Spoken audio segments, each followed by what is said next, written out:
Hello people and welcome to Pink Viking. This is a beginner's guide to the next generation layer 2 for Ethereum, Arbitrum. The transaction fee crisis on Ethereum, ETH, has hampered the exponential growth of the Ethereum blockchain. Arbitrum technology is one of the many possible solutions for the congestion and high fees on the Ethereum network.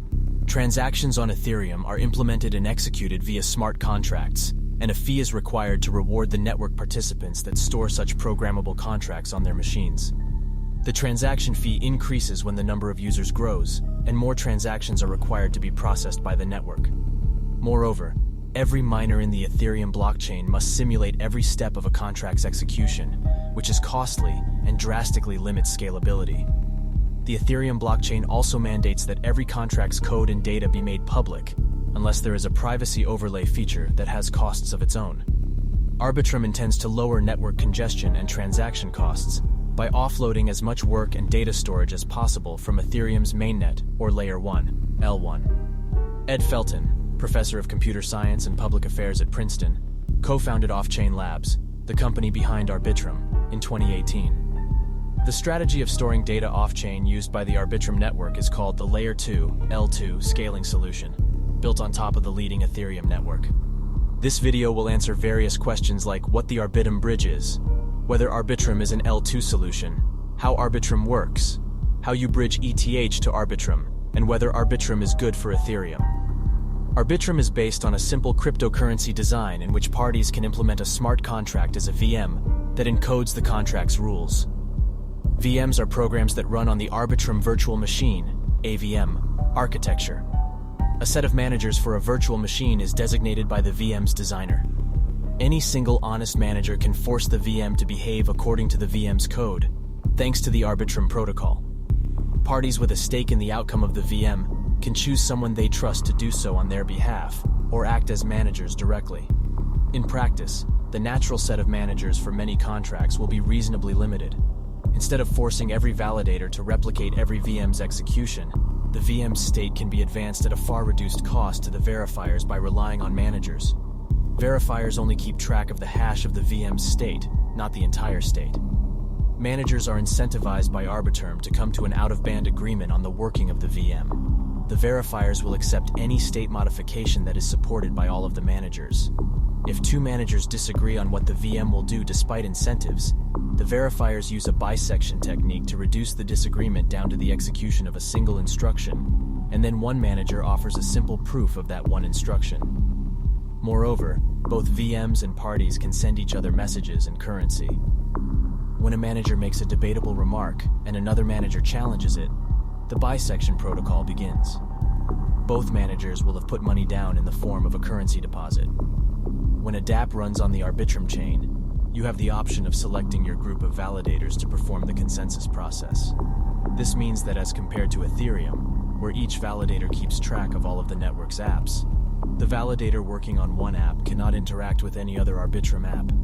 This localized technique necessitates less connection between nodes, resulting in the speedier processing of transactions.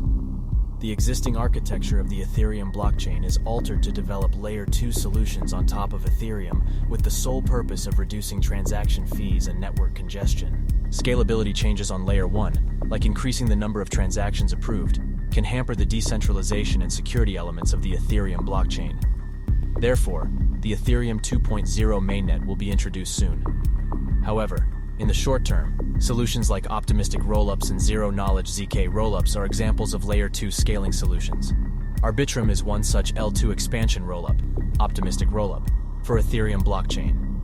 Optimistic Rollups assume that all new chain additions are genuine unless disputed within a week by a network user. ZK Rollups use cryptographic proofs to validate each new block added to the network, removing the requirement for validators to be trusted. While ZK Rollup technology has the potential to be the finest Layer 2 technology in the future, it is more complicated than Optimistic Rollups and requires additional research and development. So, what projects are on Arbitrum? Among the most prominent projects on Arbitrum include Sushiswap, Curve, Abracadabra, AnySwap, and Synapse. Additionally, Uniswap, one of the most popular decentralized exchanges, DEXs, on the Ethereum network, polled its governance token holders to see if they wanted the platform to be ported to Arbitrum 1. The voters chose Arbitrum over Optimism, whereas Uniswap had planned to use Optimism's Layer 2 solution.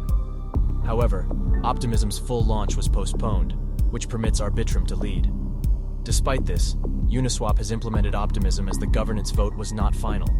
Therefore, it may take longer for the platform to incorporate Arbitrum.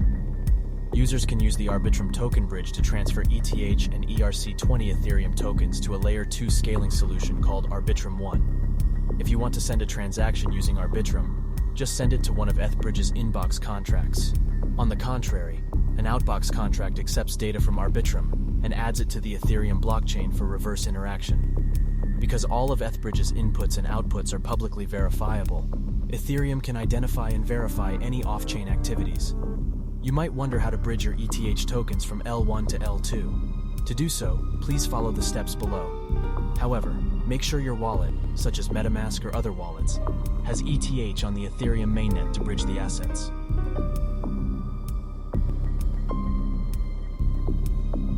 As mentioned previously, the Arbitrum platform does not have a native token. However, you can swap your tokens, for instance on the Uniswap protocol, by using the following steps. To begin, choose the tokens you want to swap. You may not be able to find the token of your choice at the moment, but the list will grow as additional projects connect their tokens to the network. Review the stated price after entering the desired input or output amount. Nonetheless, if this is your first time trading the token on Arbitrum using the Uniswap protocol, you'll need to approve the token first, a one-time action. Review your quoted price, route, and slippage after pressing submit. When you're ready, click Confirm Swap and wait a few seconds for the Arbitrum network to confirm your exchange. You may check the specifics of your transaction at arbiscan.io after submitting it, including the final token amounts and gas fees. Arbitrum offers instant swaps at a lower transaction fee than Ethereum. However, on Arbitrum, your trade will only use Uniswap v3 liquidity pools. Even if a better price is available on Layer 1, your trade will not use Layer 1 liquidity. How to run your dApp on Arbitrum? You will need the Arbitrum compiler, ETHBridge, and a validator implementation to run your dApp on Arbitrum. All these software programs are open source and available via GitHub from Off-Chain Labs. To begin, use the Arbitrum compiler to compile your Solidity contracts. This results in the creation of an AVM. Then, choose a group of validators to keep track of your VM's execution and ensure that it is right. A validator can be anyone, and each VM builder gets to pick its own validators. You can also appoint some observers who will view what your VM is doing, but they will not be responsible for guaranteeing accuracy, as is the case for validators. Arbitrum offers the AnyTrust guarantee, which states that your VM will run correctly as long as even one of its validators is online and operating honestly. When you're ready, you call ETHBridge and instruct it to run your VM on Arbitrum, as well as identify the VM's validators. On Arbitrum, your VM is now up and running. Users of your dApp will be able to use their browsers to access your existing front-end interface. Through behind-the-scenes messaging with your validators, the front-end will automatically communicate with the running VM. By depositing funds into your Arbitrum wallet, your users can make calls to VM, send ETH or other Ethereum-based tokens to the VM. Arbitrum versus Optimism. How do they compare?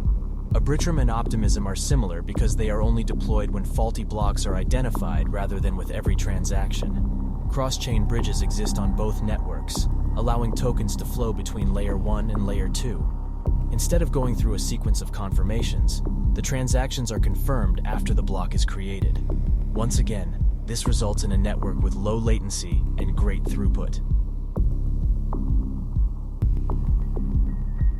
Early L1s like Ethereum and Bitcoin valued decentralization and security over scalability, as seen by high gas fees on both platforms.